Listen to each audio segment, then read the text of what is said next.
Labrīt un sveicu jūs sestdienas pārdomās. Mēs iesākam Dieva Tēva, Dieva Dēla un Dieva Svētā gara vārdā. Āmen. Lai jums žēlastība un miers no Dieva mūsu Tēva, mūsu Kunga un Pestītāja Jēzus Kristus. Āmen. Es gribēju jums parunāt mazliet par Svēto garu, bet kur mēs sastopam vienā vietā Svēto garu interesantā veidā, vai bildi, kas norāda mums uz Svētā gara darbību vecajā derībā. Viens no maniem mērķiem ar šiem rīta lūkšanām un ar sestdienas pārdomām ir mudināt jūs vairāk lasīt Dieva vārdu. Un es zinu, ka ir ļoti daudzi kristieši, kas pārāk nelasa veco derību.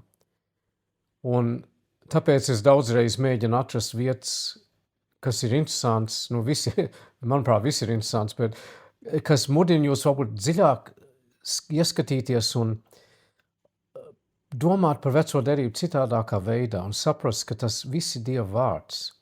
Un kad jauno derību bez vecās derības mēs īstenībā neizprotam, un kad mēs saredzam, kā Dievs darbojās vecajā derībā, tas palīdz mums saprast, kā viņš darbojās jaunajā derībā.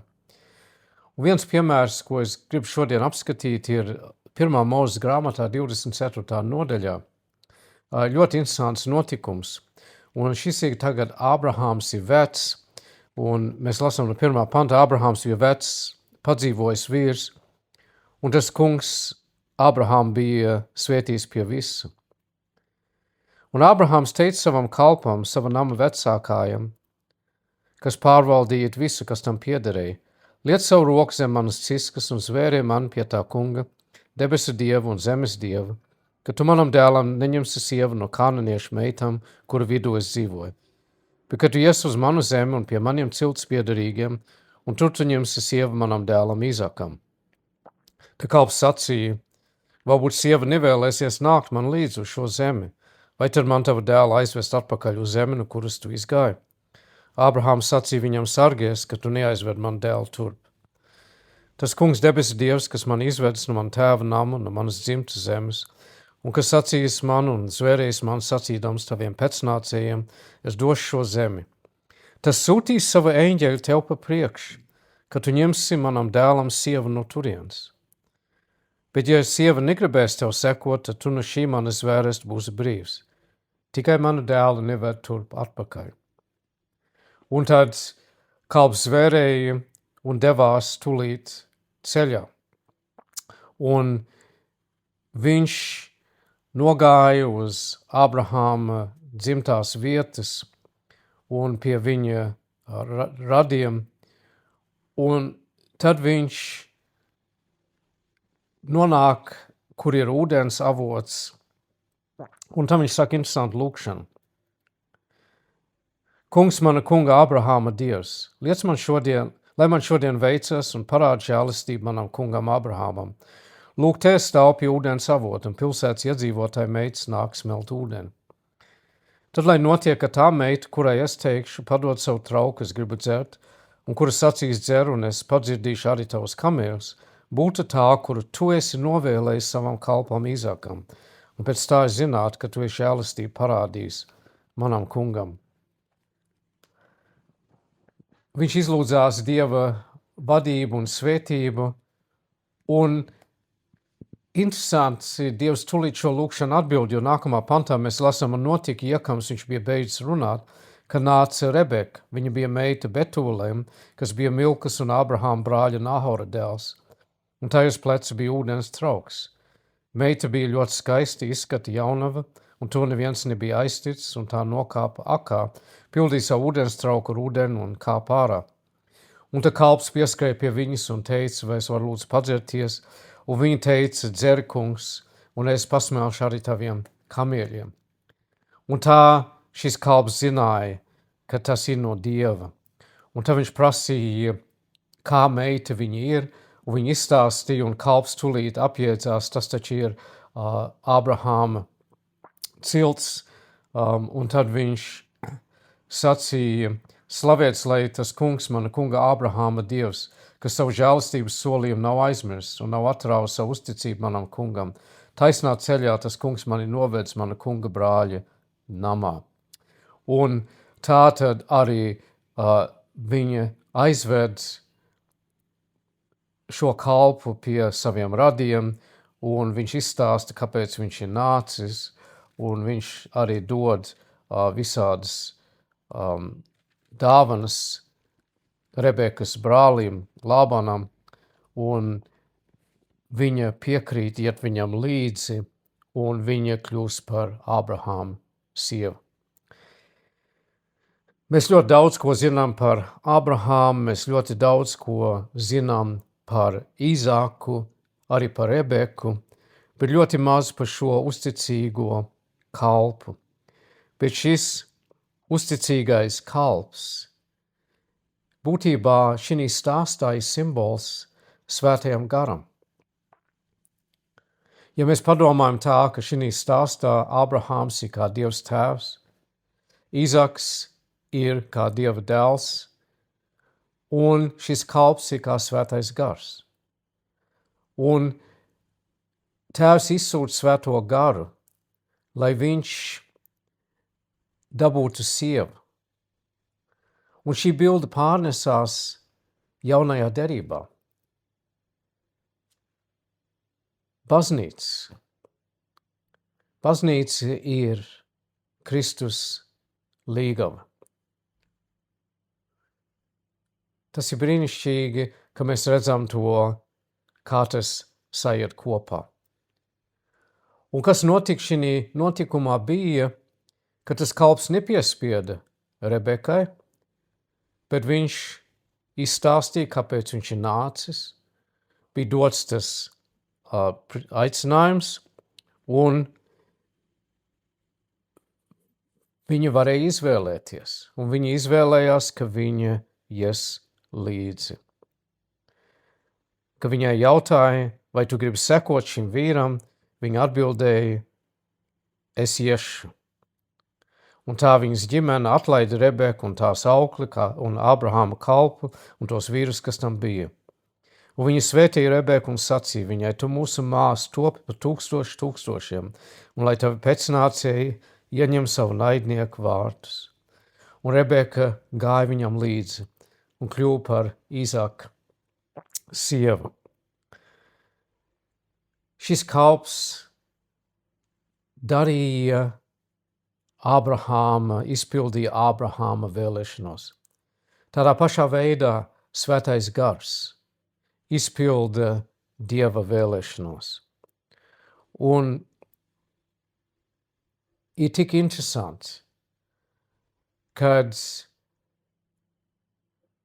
Rebeka atsaucās, jo tas bija no Dieva, viņa paklausīja, viņa gāja un piepildījās tas vēlējums, ka viņa būtu māte tūkstošiem, jo no šī cilts, no viņa asins līnijas veidojās Izraels tauta.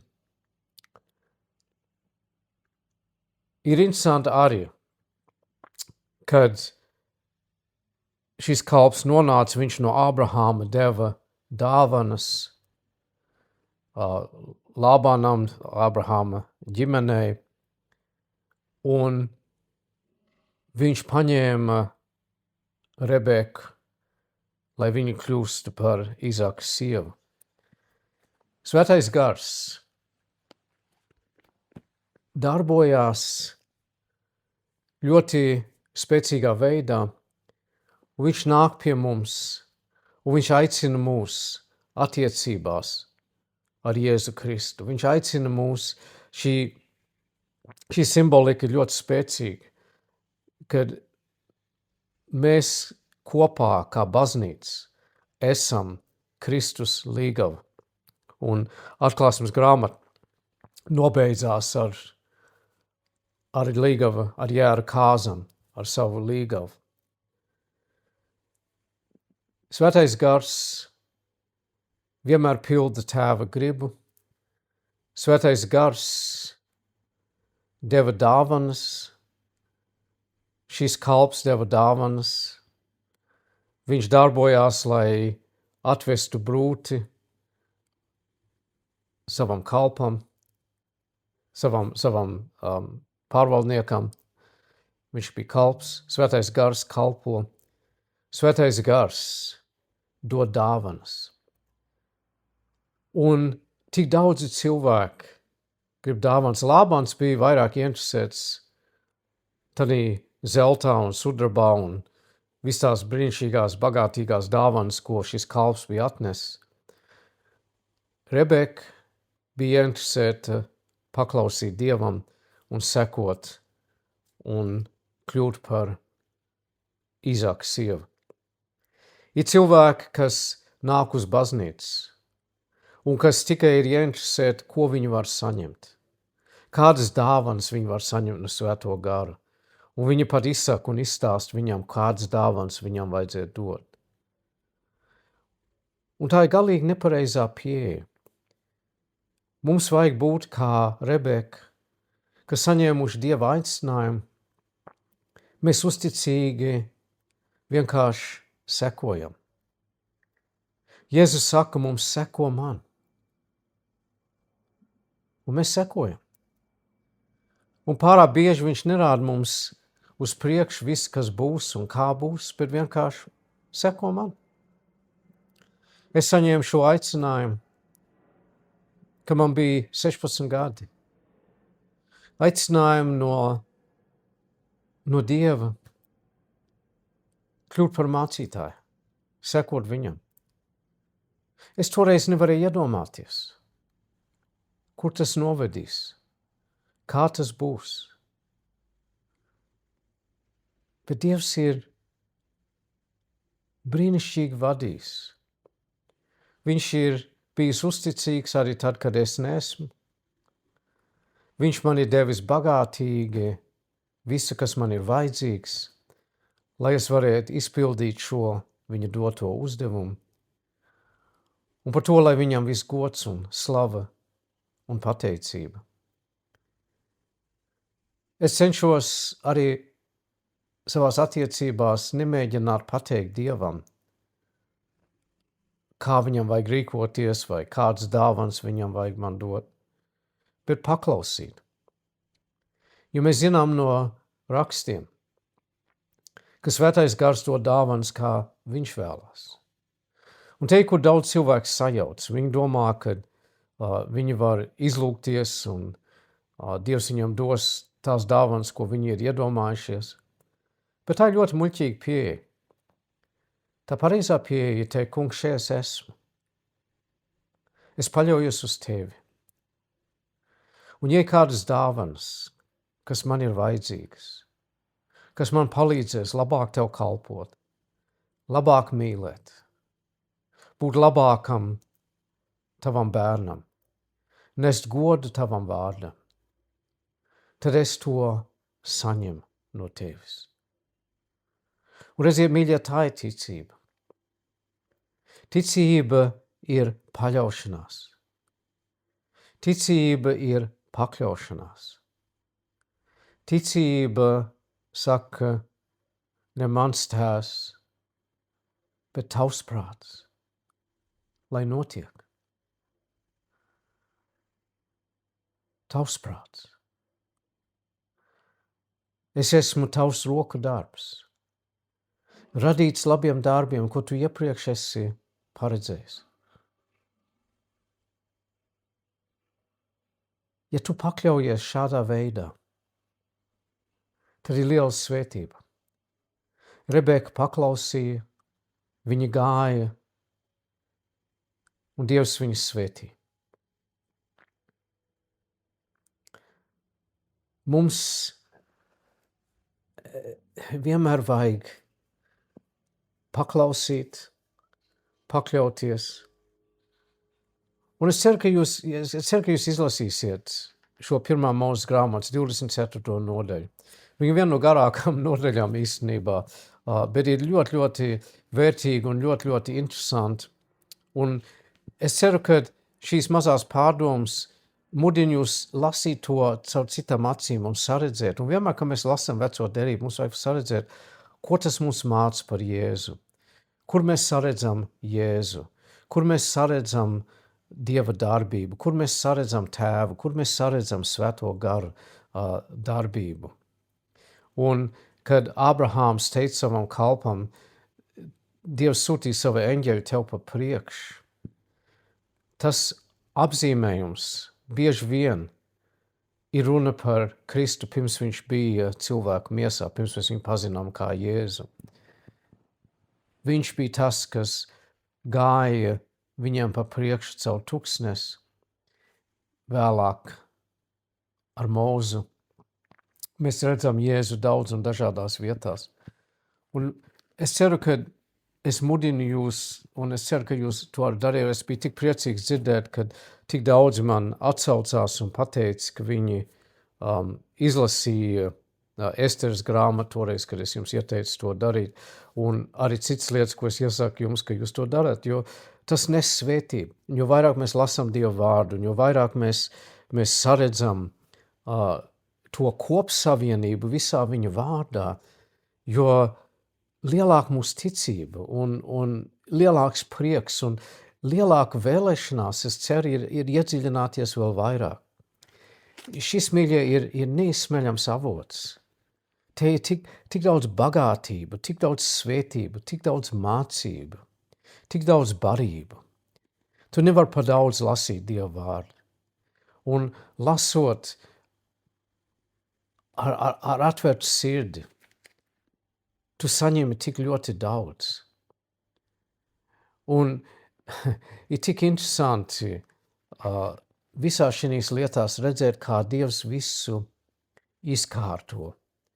Un ka Svētais Gars jau palīdzēja šim kalpam, viņam jau uzlikus sirds lūgt tādā veidā, kurai es prasīšu dot man padzerties, un viņa piedāvās arī smelt ūdeni maniem kamēliem, lai tā ir tā īstā.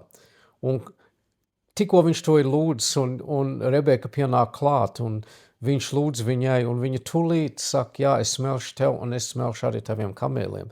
Un sapratīsim, tas bija liels uzdevums. Tas izsmelt ūdeni no akas bija smags darbs, un kamēli dzer ļoti, ļoti daudz.